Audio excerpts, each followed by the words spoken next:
Miss universe ২০২৫ এটি অনুষ্ঠিত হয়েছে থাইল্যান্ডে। আলোচনার থেকে সমালোচনায় এবার বেশি হয়েছে। এবারের মিস ইউনিভার্স প্রতিযোগিতায় উইনার হয়েছেন ফাতেমা বোস ফার্নান্দেজ। তিনি ১৯ মে ২০০০ সালে জন্মগ্রহণ করেন। চলুন গ্র্যান্ড ফিনালেতে তার কিছু মুহূর্ত দেখে আসি।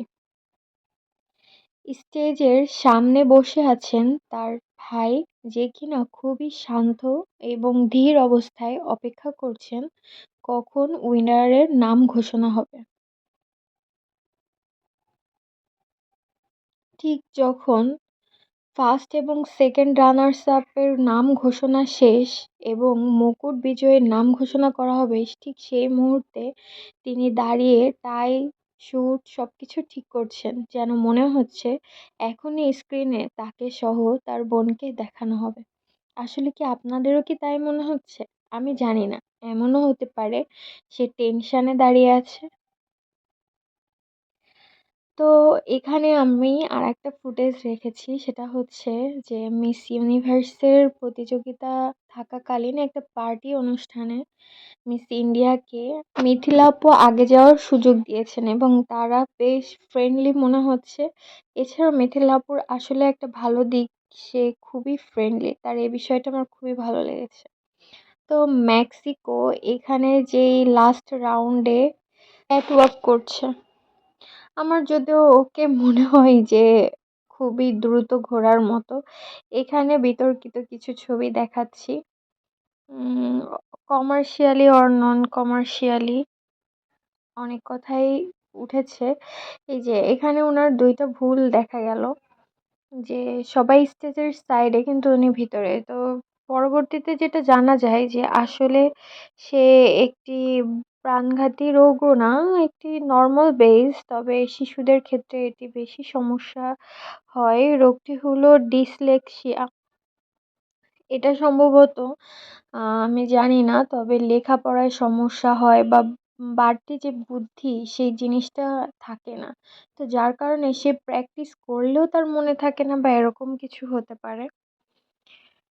আর এখানে তো সেই বিখ্যাত থাইল্যান্ডের আম জাজের এসেছিলেন, তাকে দেখলাম। আর এখন যে ফেসগুলা দেখছেন এগুলা তাদের প্রিভিয়াস ফটো এবং বর্তমান ফটো।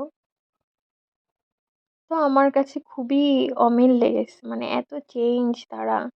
ওহ মাই গড! আপনি দেখলেই বুঝতে পারছেন যে অনেক পরিবর্তন একেকজনের ভিতরে। ফাতেমার পরিবর্তনটা একটু বেশিই দেখা গেল।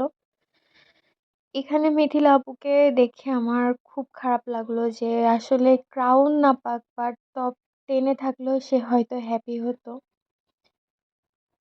এই তো।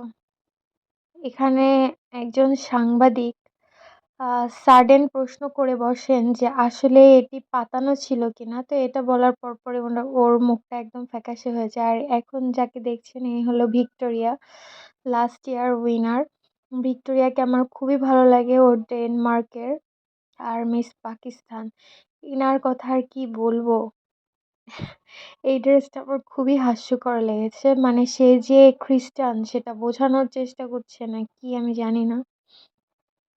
এটা উইনার হওয়ার পরের ফটো। কেন জানি উনাকে এখন আর মনে হচ্ছে না যে উনি ওই রোগের, আসলে ওই রোগে ভুগছেন কিনা।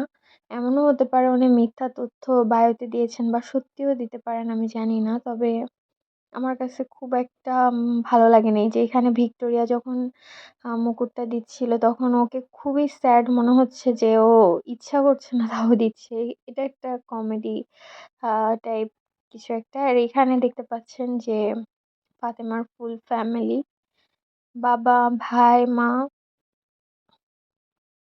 ফাতেমা আসলে পড়াশোনা করেছে মেক্সিকো, ইতালি এবং যুক্তরাষ্ট্র থেকে।